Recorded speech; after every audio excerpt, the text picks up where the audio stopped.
So, good night, everybody. Thank you for being here tonight. Tonight, we're going to be talking about the renewal of the refugee protocol with Marisa.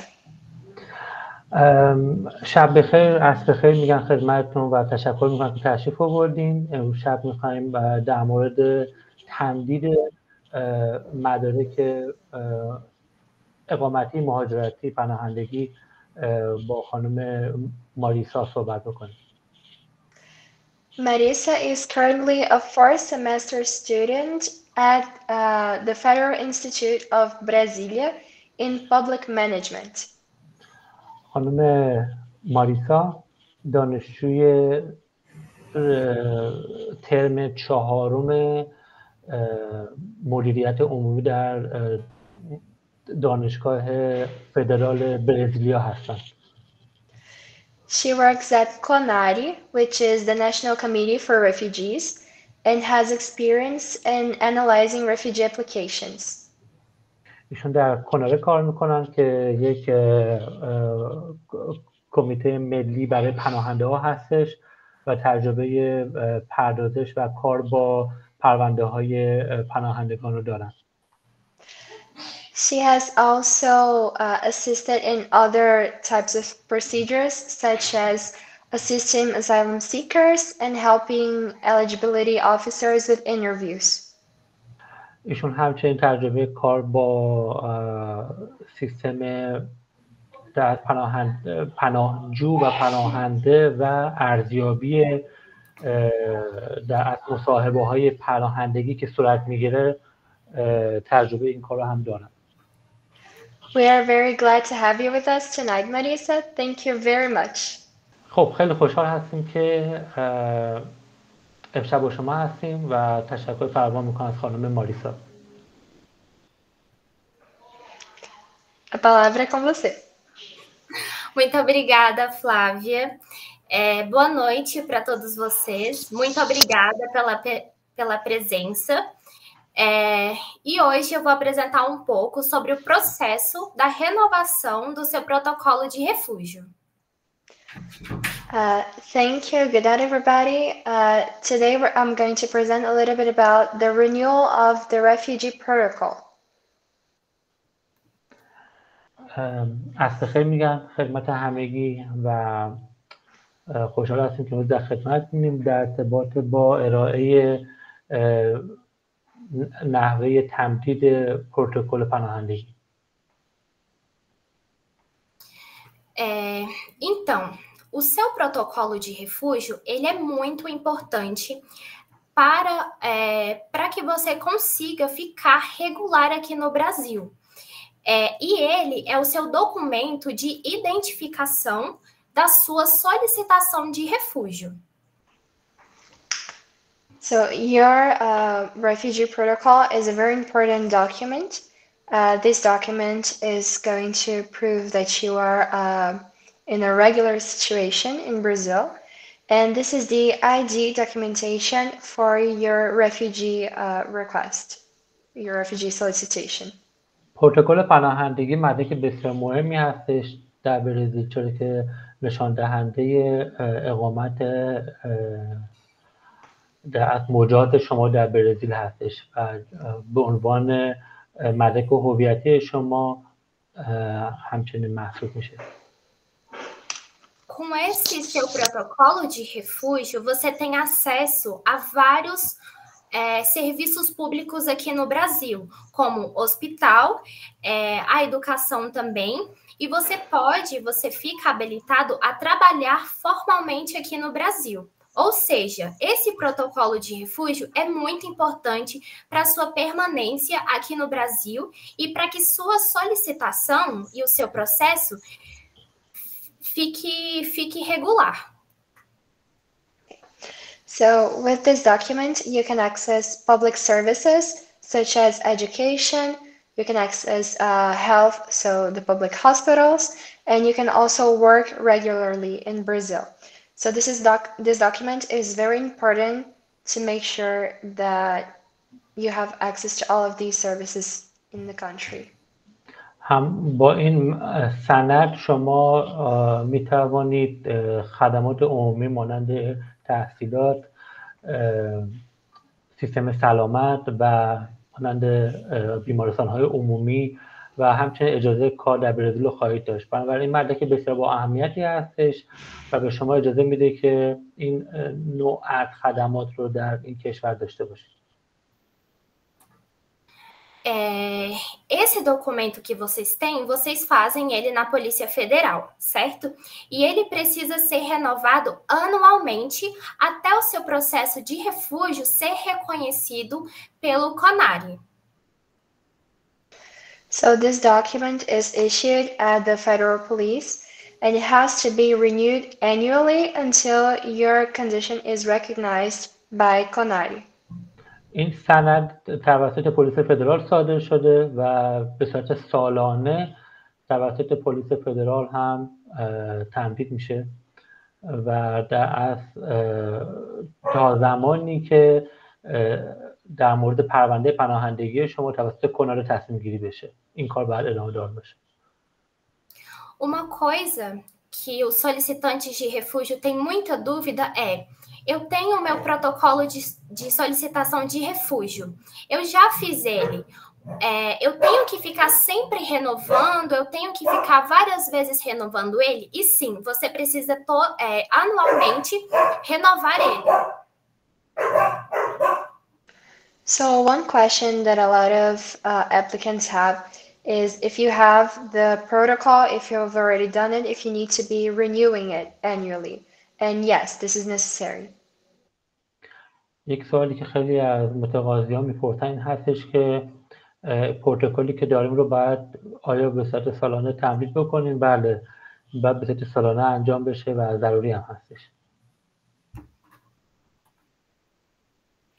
E como é esse documento? Qual é esse documento e quais informações esse documento tem? So what document is this? Which information does it request?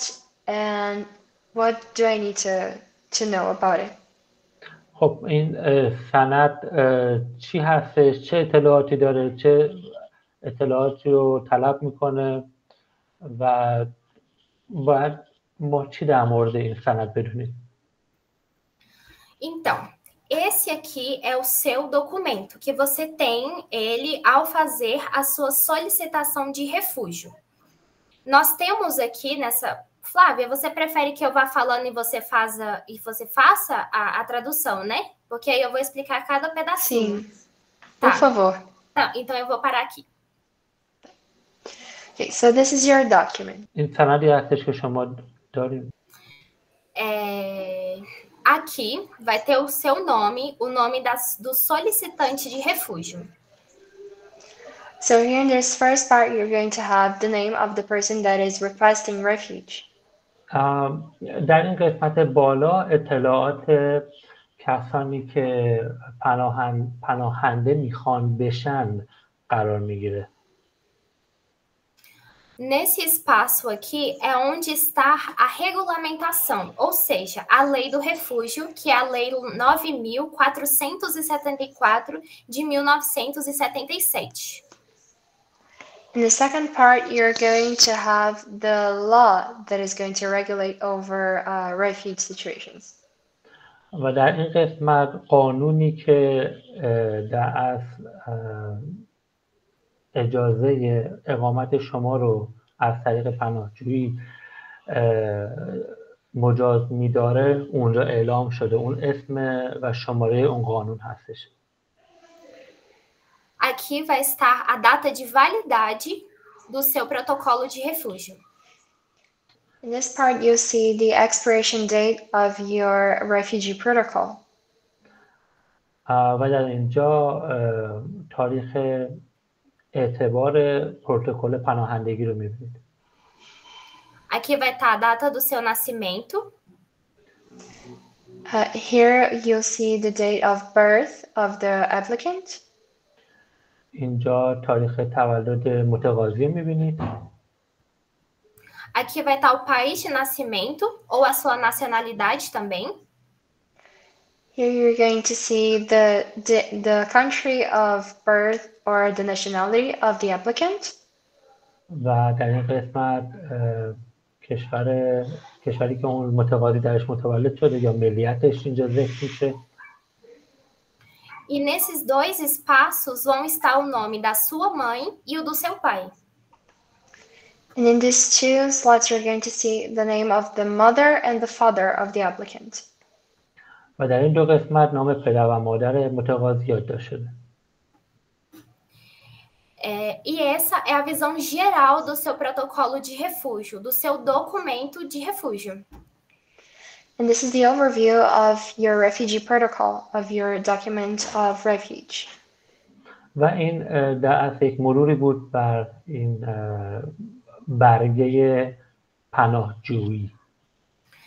E para quem escolheu ficar aqui, né, pelo processo de refúgio, esse é o documento que vai te identificar como solicitante de refúgio, que vai ir para o CONARE para a decisão. Então, é extremamente importante que você tenha esse número e que você mantenha ele dentro da validade, para que você não tenha o seu o seu processo extinto ou arquivado. So this is a document that is going to identify people who request refuge in Brazil, and it's important to have this document updated to make sure that all of your documentation is to date and to make sure that your solicitation stays active in CONARE. بنابراین سندی هستش که کسانی که میخوان در کشور در نهایت پناهنده حساب بشن این مدرک رو کسب میکنن. مدرک پناهجویی هستش و خیلی اهمیت داره که اطلاعات روی این سند به روز باشه. اگه تغییر ایجاد بشه در این اطلاعات شما باید اعلام بکنید و تغییر بکنید. Uma dúvida muito frequente dos solicitantes de refúgio é: onde eu vejo o meu número de protocolo de solicitação de refúgio? Não sei qual é, não sei onde eu vejo. Pode fazer, Flávia, a tradução. One very common question is, where can I find the number of my refugee protocol? So where do I find it? یک سوال خیلی رایجی که هستش این هستی که من شماره پروتکل پناهندگی رو از کجا میتونم پیدا بکنم؟ E ele está logo acima do seu documento, e ele é um número composto por 17 dígitos, e ele sempre vai começar com 08, e no meio vai ter sempre o número 20. E esse número é extremamente importante para que o solicitante consiga as informações acerca do processo dele. Sem esse número e sem o conhecimento desse número, o solicitante não tem acesso ao processo dele. Okay.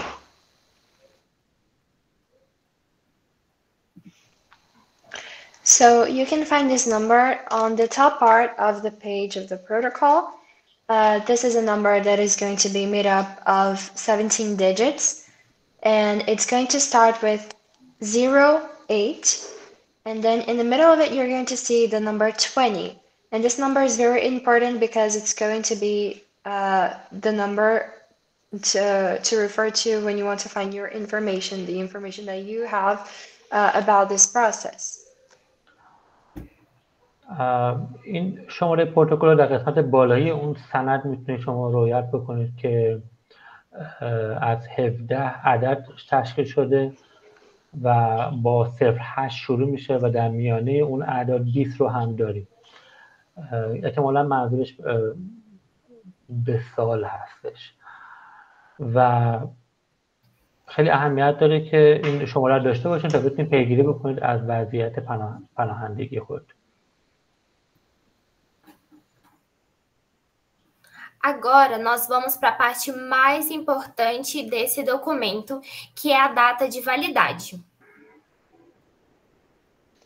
Now we're going to talk about the most important part of this document, which is the expiration date. و قسمت بعدی که خیلی اهمیت داره در این سند تاریخ انقضای این سند هستش. Só um minuto. Os solicitante, ele tem que sempre observar a data de validade do protocolo de refúgio. Ele tem que observar a data e ele tem que contar mais 6 meses para que ele possa fazer essa renovação. Por que desses 6 meses? Porque 6 meses é o período que ele tem para renovar. Ou seja, mesmo que tenha vencido o protocolo de refúgio, ele ainda vai poder, durante 6 meses, fazer essa renovação. Okay, so this is the most important part of your document because the applicant should see the date, the expiration date, and add up 6 months to that expiration date because this is going to be the period that you have to renew the document even after it's expired. نکته اهمیت‌دار دیگر این هستش که متقاضی باید تاریخ انقضا رو بدونه کی هستش و 6 ماه بعد از انقضای این سند متقاضی فرصت داره که به پلیس فدرال برگرده و اونجا این سند رو تمدید بکنه. Ou seja, é você pegar a data, vamos pegar a data de hoje, 13 de novembro de 2024, e vamos somar mais 6 meses, que vai dar até dia 13 de maio de 2024. E aí você tem todo esse período para fazer a renovação. E se caso o CONARE entrar em contato... Você quer que eu pare e você faz? Sim. Tá. Sim, obrigada. So let's use today as an example. Today is November 13, 2024, and you should add 6 months from this date. So you would have up until May 13, 2025 to make the renewal of your documents. بیایید امروز رو به عنوان یک مثال در نظر بگیریم. 13 نوامبر 2024 6 ماه، اگر تاریخ انقضا امروز باشه 6 ماه بعد میشه 13 می 2025. اون 13 می 2025 آخرین تاریخی هستش که متقاضی میتونه بره و تمدید بکنه مدرک پروتکل پناهندگیشو. Ou seja, quando o CONARE entra no seu processo e vê esse protocolo de refúgio, a primeira coisa que ele vai analisar é se o seu protocolo está dentro dessa data de 6 meses. Se ele estiver dentro desses 6 meses, ele vai te convidar a fazer a entrevista de elegibilidade para conversar com você. Se caso... Eu vou esperar você fazer, aí eu falo. Okay. So when CONARE sees your documentation, the first thing they're going to notice is if your document is still valid. So they're going to check this date, and if they're going to see if you are you still have those 6 months valid to make sure that they can set up your interview for the renewal of your procedures. وقتی که متقاضی با کناره وقت ملاقات داره برای اینترویو، اونها نگاه میکنن به تاریخ انقضای این سند. اگر همچنان توی اون 6 ماه فرصت باشه که برای تمدید این سند وقت هست، مشکلی نیست. در غیر این صورت اونها نمیتونن زمان اینترویو رو برای شما ثبت بکنن و ادامه بدن پرونده با شما. Se caso for analisado que o seu protocolo está vencido, o que vai acontecer? O seu processo ele vai ser extinto sem a análise do CONARE, e você vai ter que entrar com uma nova solicitação de refúgio. Por isso que é muito importante ficar atento à data de validade do seu protocolo de refúgio, porque senão você acaba perdendo todo o processo. So it's very important to know if your document is still valid, because if the 6 months go by and you still haven't renewed it, your whole procedure is going to be extinct by CONARE without any type of analysis. So it's important for you to check it to make sure that you don't lose what you've done. اون شخصی که پناهجو هستش خیلی اهمیت داره چک بکنه که تاریخ انقضای پروتکل پناهندگیش همچنان اعتبار داره یا در اون 6 ماه فرصت تمدید قرار داره. در غیر این صورت اون متقاضی پروندهش دوباره از اول از توسط کناره پردازش میشه و به عقب میفته کارهاش. E agora vamos para a parte de renovação. Eu percebi que o meu protocolo de refúgio está vencido. O que fazer? Para onde eu vou e quais etapas eu devo seguir? So now we're going to talk about the renewal process. So if I notice that my document is expired, what do I do? Where do I go to? What can I do? خب اون شخصی که پروتکل پناهندگیش منقضی شده چه کار باید بکنه؟ این جواب سوالی هستش که الانشون جواب میدن. O primeiro passo vai ser entrar no link da Polícia Federal e fazer o seu cadastro para o agendamento para fazer a renovação do seu documento. So the first thing that you need to do is access the link to make sure that you... Just a second, guys. Marisa, você pode repetir, por favor? Claro. O primeiro passo que o solicitante deve fazer é entrar no link da Polícia Federal, que é o site de agendamento para fazer a renovação do protocolo de refúgio. A renovação, é importante frisar que a renovação é competência da Polícia Federal. É somente ela que faz essa renovação. Okay. So the first thing you need to do is access the link to make sure that you are going to renew the document. So you access the federal police link and you register in this website, and then you set up a date to make the renewal. It's important to state that the renewal of the refugee protocol is only done by the federal police in Brazil.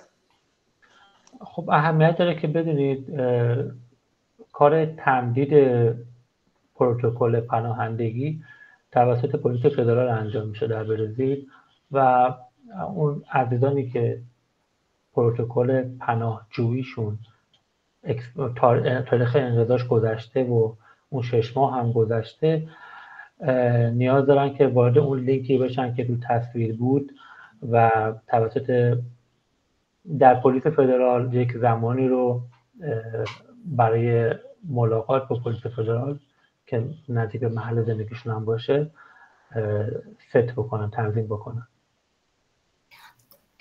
É importante também dizer que eu deixei todos esses links onde vocês devem entrar, todos disponibilizados em um documento que a Flávia vai disponibilizar para vocês.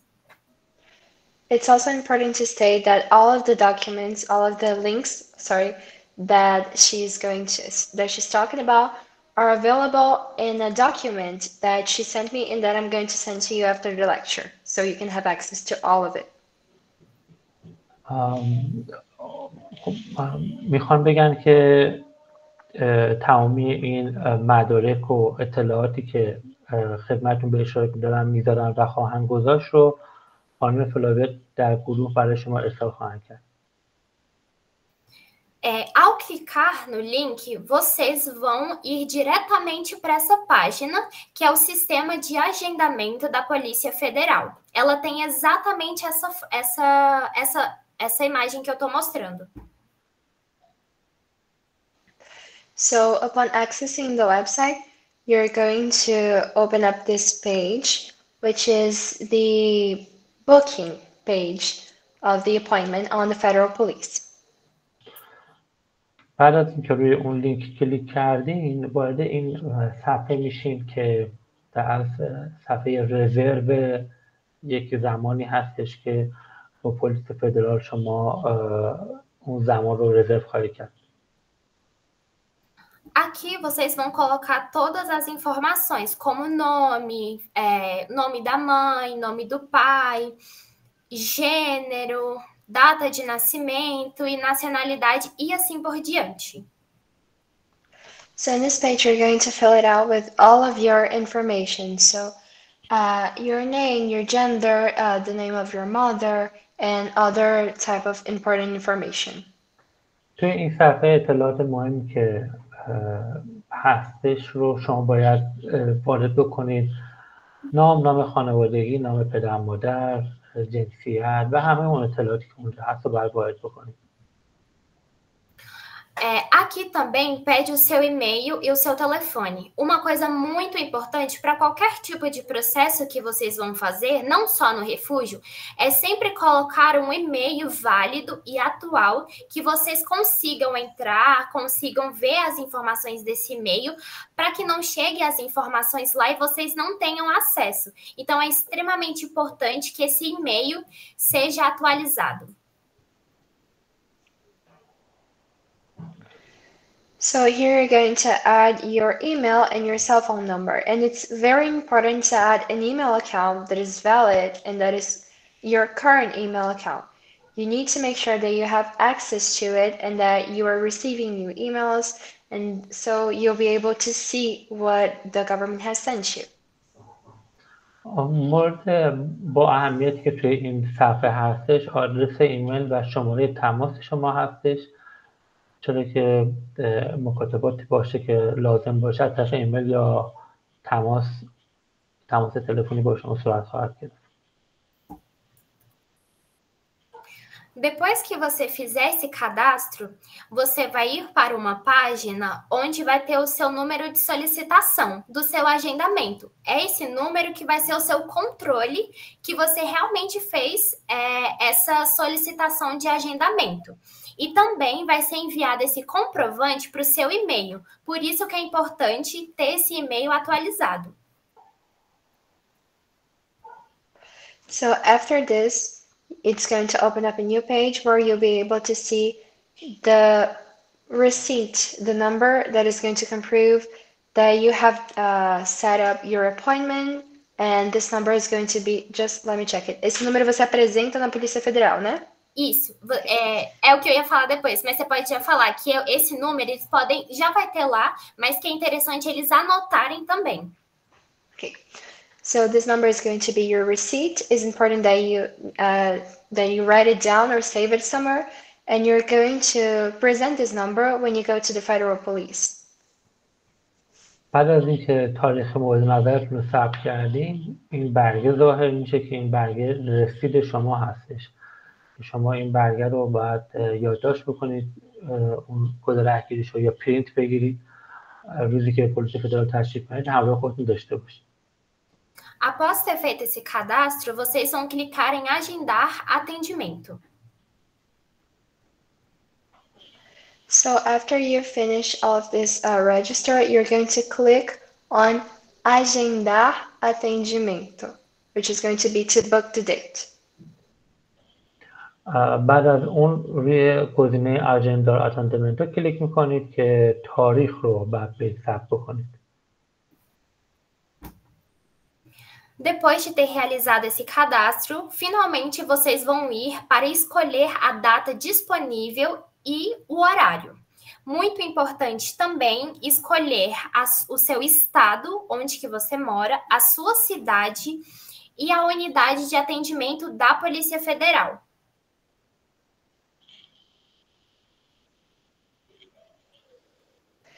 So after you finish all of the register part, you're going to pick out a date, a specific time, and a specific time to access, to have this appointment in the federal police. And it's important that you choose the correct state, city, and the correct unit of the federal police that you're going to go to make sure you can access it.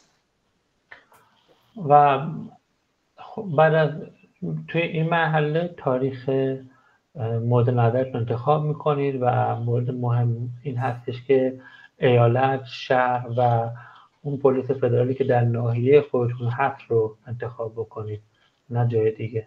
از شما میپرسن که در کجا زندگی میکنید و نباید یه شهر دیگر رو بزنید، تو همون شهر خودتون باید حتما بزنید. E como eu sei qual unidade de atendimento é a que eu tenho que ir? Eu também deixei o link onde tem todos os estados e clicando em qualquer um desses vão ter os números da Polícia Federal que você deve ir. E aí você vai ver qual é a unidade que você deve ir e vai escolher lá vai escolher na unidade de atendimento para não ter nenhum tipo de erro no seu agendamento. So, how do I know which unit to choose from? Marisa has sent out a link that I'm going to share with you guys where you can check all of the available units that we have for the federal police. And there you will be able to choose where to go to make sure that you can get your appointment. لینکی که بعدا به شما میفرستن میتونید برید چک بکنید و پلیس فدرال نزدیک محل سکونتتون رو از طریق اون پیدا بکنید. I think the new update of the website is like that. Once you put your address in the previous step that she explained, on this new step, when you are going to choose the date, the system, the website automatically force you to go to the location that is near your place that you live. So they kind of remove that step from your side. They choose where you go based on the address that you input in the previous step. So maybe you can let her know, and I will explain this to the family. Tá, eu vou só um segundo aí. Marisa, o Hamid comentou que quando ele acessa o site, não aparece mais a opção de escolher o local de agendamento, que o site te força automaticamente a um local específico. É isso mesmo? Tá correto? Eu preferi fazer dessa forma para explicar que eles poderiam também escolher, mas automaticamente vai. Mas eles também podem escolher.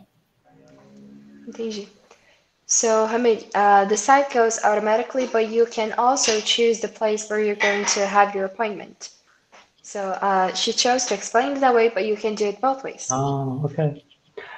عزیزان، من گفتم که این وبسایت یه جور شده که الان نسخه جدید این وبسایت شما زمانی که تو مرحله اول آدرس محل سکونتتون رو اعلام میکنید، تو مرحله دوم که تاریخ رو باید ثبت بکنید، خود وبسایت تشخیص میده که شما باید در کدوم پلیس فدرال تشریف ببرید با توجه به آدرسی که اعلام کردیم. خانم ماریسا هم تایید کردن، ولی گفتن که این قابلیت انتخاب رو همچنان شما دارید. من اینطور ندیدم، ولی شاید اینطور باشه. E depois de finalizado o seu agendamento, né, você escolheu a sua data, onde que você vai, você também recebe isso pelo seu e-mail, né, junto com aquele comprovante. E aí você tem que, igual a Flávia, mas essa Flávia já falou, você tem que anotar esse código de solicitação, se caso você não consiga imprimir esse comprovante. Só levando esse código já é o suficiente.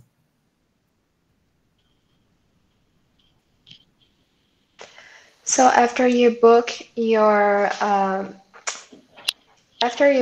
appointment, you're going to receive an email with the date, the place, and the receipt of your booking. You need to write it down or print it because you need to show it to the federal police when you go there. بعد از اینکه تاریخ رو هم رزرو کردین، یک ایمیل رو دریافت میکنید که در اون از کد رهگیری و کد رزرو شما هم ثبت شده و بعد اون از مدرک رسید رو هم پرینت بگیرین.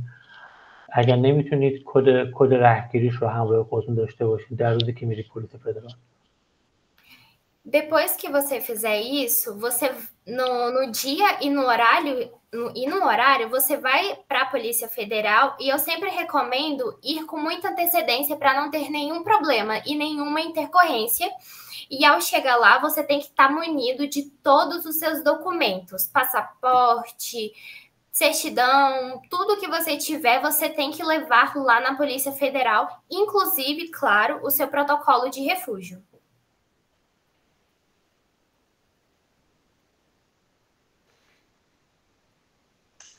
So at a specific date and time where you've booked your appointment, you need to arrive early at the Federal Police with all of your documentation. So passport, any type of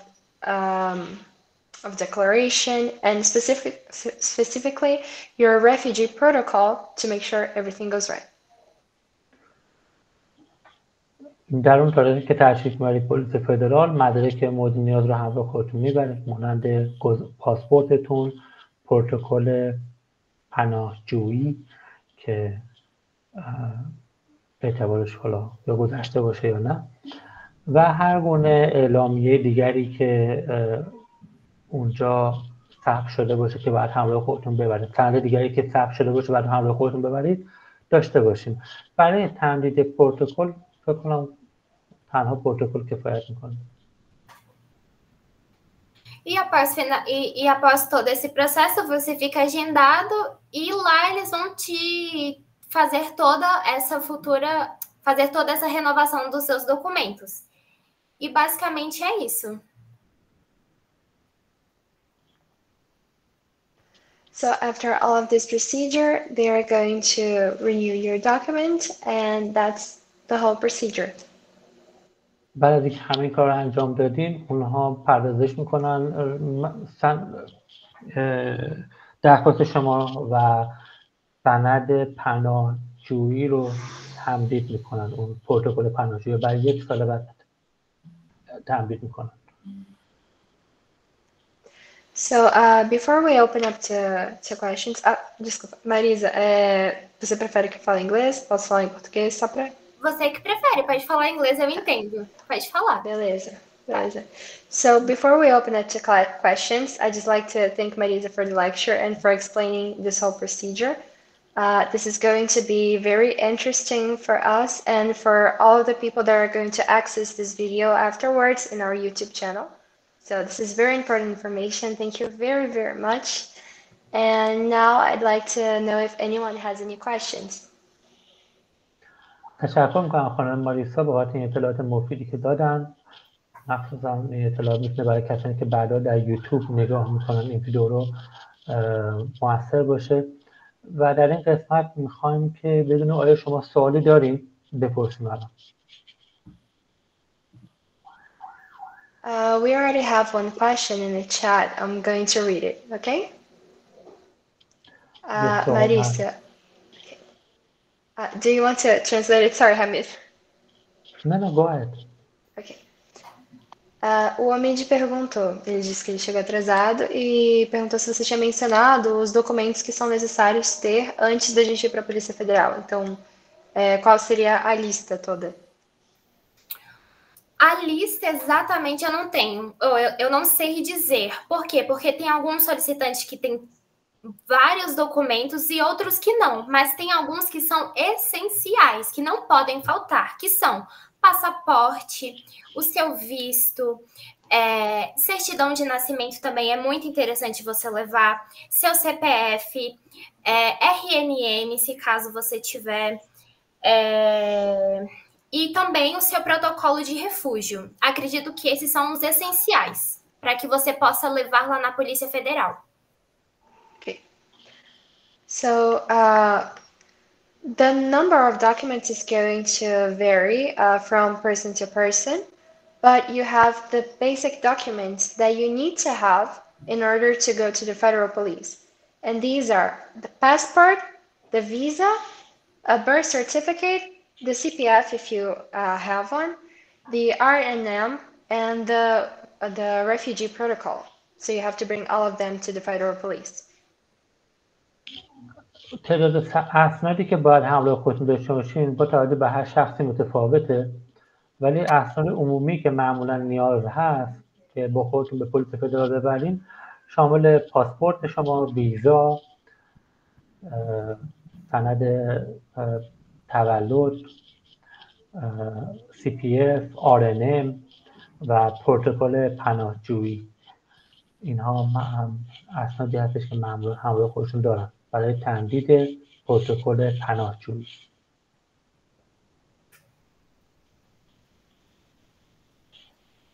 امید جان، ما الان تحت کانتکست پناهجویی داریم صحبت می‌کنیم، پناهنده هم نه. کسانی که میخوان پناهجو بشن توی این کشور، پناهنده بشن در نهایت، مثلا بهشون میگیم پناهجو.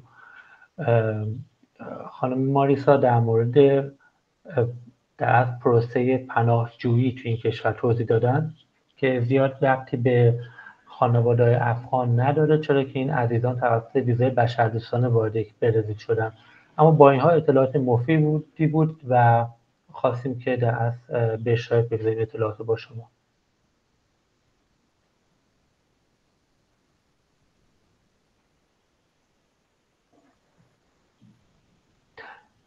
سوال دیگری دارید؟ بله بفرمایید سمیع جان. Shukran, Amir John. Thank you, Marisa, for all the information you've provided. Although it was a completely new procedure and process for all of us, it was good to know about that. And as Mr. Hamid mentioned, we all have humanitarian visas. And when we came here, we have the RNM, EHINAME documents for 2 years. So suppose my EHINAME will expire on September 25. Is there like a limit in the months? When should we go to renew it? And what documents does it need? Marisa, ele perguntou especificamente sobre a RNM. Ele falou que todos eles têm RNM. E ele perguntou se, por exemplo, o RNM for vencer em setembro de 2025, se teria um prazo, se você saberia qual seria o prazo para ele poder fazer a renovação. Eu não tenho essa informação, porém eu acredito que não, porque essa informação da validade seria específico para o protocolo de refúgio. Mas, Flávio, eu posso sugerir para que a gente possa fazer uma nova palestra com essas informações. Você pode me passar as dúvidas maiores em relação a isso e eu consigo trazer essas informações, por mais que não seja alguém que trabalhe especificamente no setor. Mas eu acho que ficaria melhor para eles entenderem também. Mas essa data de validade que eu disse é específico do protocolo de refúgio, não é sobre o RNM. Beleza. So, Sam, she said that the specific date stipulation of 6 months after the expiration date is only valid for the refugee protocol. It does not necessarily apply to RNM and other documents. She can check about the RNM expiration date and the renewal process as well. But as of this moment, she cannot give you a specific answer on that. Yes, thank you. But yeah, she can get us some information regarding that. And I have one more question. It will be regarding the passports. If she have any information, or maybe can get us an information, like we have, I have my Afghan passport and it might get expired. So what will be the procedure for that? Because we don't have embassy here. And there is this yellow passport, like is it able to be provided for us, or like can we apply for that? If Marisa has any information regarding that, or maybe she can get us information in the future, so that would be good. Thank you.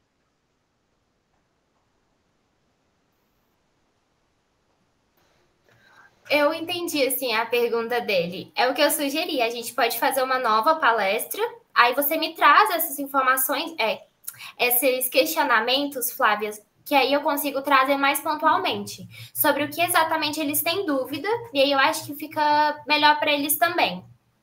Porque eu aqui eu não vou saber falar trazer essa informação, mas aí eu consigo trazer. Perfeito. So she's going to get this information. She's going to bring it out to you as well. And she also requested you guys, so if you could please send us all of these questions that you have regarding these procedures to make sure that we can get them all and answer them all. این سوال شما رو پاسخش رو پیدا خواهند کرد و به اشتراک خواهند گذاشت. آقای سمیر، پاسپورت زررنگ و خانواده‌های افغان میتونن دریافت کنن. ما برای چند تا از بچه‌ها گرفتیم و هیچ پیچیدگی هم نداره. با یه سرچ ساده میتونید در بیارید. البته من لینک رو برای شما میتونم بفرستم. بچه‌ها تشکر گرفتن امید اینجا. جان. بله خواهش معلوماتی داشتین باز میشه پیام بان شخصی درست است. تشکر لطفا. خواهش میکنم. بله بفرمایید آقای ایرج. امید جان، من یک سال فکر میکنم جوابم شما شاید تا قسمتی داده باشین. به خاطری که ما همراه ایماتریان ویزا آمدیم و من آرنمی که داشتم رو تمدید کردم. خیلی اسناد دیگه از من خواستن، حتی 3 بار من وقت گرفتم به خاطر که تکمیل و اسناد، حتی از داره جاستیکا، از فکر میکنم از گفته ما محکمه یا دادگاه یک سند خواستن دیگه. اونا همراه من نبود و در سایت هم چیز در موردش نگفته بود. باز بعدا من اون رو تهیه کردم. و در مورد چی میخواستم بپرسم؟ پاسپورت به خاطر که از ما اقامت است و اقامت به حساب رفیوجی نیستیم، پناهنده نیستیم. برای همین گفتن شما باید از سفارت یا از کنسولگری خودتان چی بگیرین؟ پاسپورت بگیرین. و پاسپورت ها تقریبا اکثریت یا اکسپایر شده یا چیزی نمونده به خاطر که اکسپایر بشه و اگر تموم بشه دیگه هیچ نمیتونیم جایی بریم. برای همین اگر این موضوع اگر معلوم بشه بسیار خوب است، به خاطر که من سوال کردم و اونا با من گفتن شما باید برید از کنسولگری خودتان بگیرید به خاطر که اقامت داره، نه پناهنده. آقای ایرج، شما ساکن کدوم شهر هستین؟ من جونجایی. کدوم پلیس فدرال این حرف رو به شما زد؟ کمپیناس، فرودگاه کمپیناس که است. خب جای اشتباه رفتی. جای درستش هم باید بفرستم. توی یه شاپینگ مالی هستش تو کمپیناس، اونجا باید تشریف ببرید. ما رفتیم با بچه‌ها گرفتیم اونجا. بذار همین الان چون داره ضبط میشه اسمش اعلام بشه، فکر کنم خوب باشه که بعدها شاپینگ کمپیناس شاپینگ فکر می‌کنم معروفش همین باشه. پلیس فدرال shopping. So in the meanwhile, I'm gonna translate that. So Mr. Iraj has been sharing about his difficulty with the extension of his RNM, but right now his Afghan passport is getting expired. So he's asking about the procedure of obtaining the passport. Passaporte para estrangeiros. It's a yellow color passport, and so I asked him where did he go to get this information that he was sharing with us. He said the federal police told him that he's not a refugee, he has the RNM already, he has a residency, and for that reason we cannot give him the yellow passport, so he needs to go to his Afghan consulate to get his passport from his Afghan consulate, which they don't have here in Brazil. So I'm gonna tell him which location he needs to go because he lives in Jundiaí, and here in Jundiaí we already got some passports, yellow passports for Afghans who have the same residency that Mr. Iraj has. So I'm gonna find the name of these federal police which is issuing the passport in a moment, and I will share in the group. Ok, thank you, Hamed. Ele comentou que tem um moço, senhor Iraj, que está tentando conseguir um passaporte para estrangeiro, porque o passaporte afegão dele está expirando. E aparentemente, com o visto de residência da acolhida humanitária, o local onde ele está não está querendo conceder esse passaporte. Mas o Hamed explicou que lá em Jundiaí a gente está tendo uma facilidade para conseguir esse passaporte em um local específico, então ele está tentando orientar para conseguir essa renovação. Ai, que bom, que bom. Okay. Shopping. Ponto de emissão de passaportes. Shopping Parque das Bandeiras. Polícia Federal. این لوکیشن رو در گروه الان خدمت شما ارسال میکنم. آقای در شما در گروه هستین دیگه؟ هستم بله. هم الان میفرستم.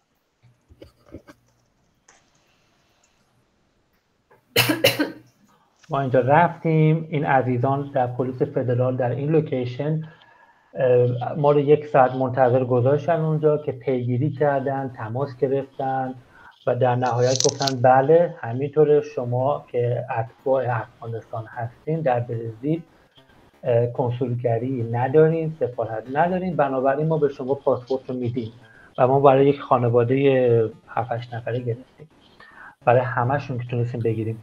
So I just shared with them that we went to the same location that I sent in the group, and they called a few places, and they by the end of the day they said, oh yeah, so Afghanistan, they don't have any consulate here in Brazil, so for that reason we are going to issue the passaporte para estrangeiros para eles. And we already got the passport for the Afghans here. خیلی ممنون. خواهش میکنم.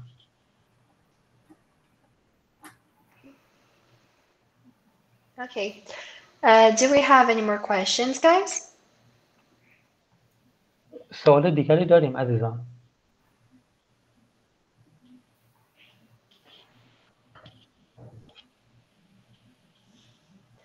Okay, so if you guys have any more questions regarding other procedures and other types of visa or document renewal, please send it to us in our WhatsApp number or via email so that we can write it down and make sure that we answer them in the next lecture. Okay? عزیزان اگر سوالی بعداً به ذهنتون رسید در ارتباط با مسائل مهاجرتی حتما از طریق ایمیل یا در واتساپ پناهگاه ارسال بفرمایید سوالات خودتون رو، ما جواب سوالات رو برای شما پیدا می‌کنیم. متشکرم. So thank you very much, guys, for your participation today. Thank you very much, Marisa, for the lecture. It was very, very informative, very good. Thank you for taking your time to explain it to us, and have a great night. Eu que agradeço. Boa noite. خیلی ممنون عزیزان، ممنون که تشریف آوردین. تشکر میکنم از خانم ماریسا که زمان گذاشتن. شب بخیر، خدا نگهدار. Thank you, Marisa. Good night. Thank Muito you, obrigada. Flavia. Tchau, tchau. Good evening. Ciao. Ciao.